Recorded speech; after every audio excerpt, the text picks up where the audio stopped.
గురిస్తే జడలతోటి పిల్ల రావన్నంటే వచ్చి నేను శంకరుని ఓళ్ళే పడతా, లేకపోతే పార్వతమ్మ ఓళ్ళే పడతా.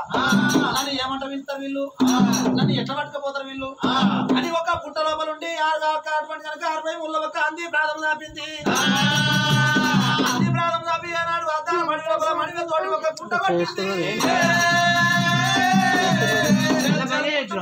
ఏనాడు ఒక 7 మెట్లతోటి బంగారు కోనేరు పుట్టింది. అయినప్పుడే ఎన్నికలతోటి మీదకి వెళ్ళి చెంగు చెంగునేరి గుండెలో బాల తల్లి పట్టాలి.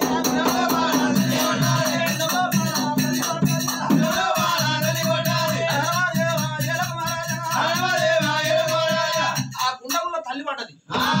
గిలగిల గిలగిల ఉరికిండు, గుండం కాడికి వచ్చిండు. ఎవరే పిల్ల ఎవరు నువ్వు రామని చేరాడు సంగమయ్య వెలుగుతున్నాడు. ఓహో సంగమయ్య గుండములకి వెళ్ళినది ఏంటంటే తాతల తరం కాదు.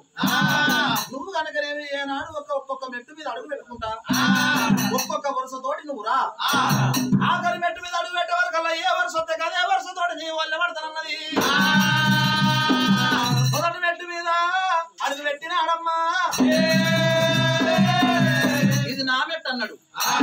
రెండో మెట్టు మీద అడుగు పెట్టి ఇది నా భార్య పార్వతమ్మ మెట్టు అన్నాడు. మూడో మెట్టు మీద అడుగు పెట్టి ఏనాడు ఇది నా తమ్ముడు విష్ణుదేవుడి మెట్టు అన్నాడు.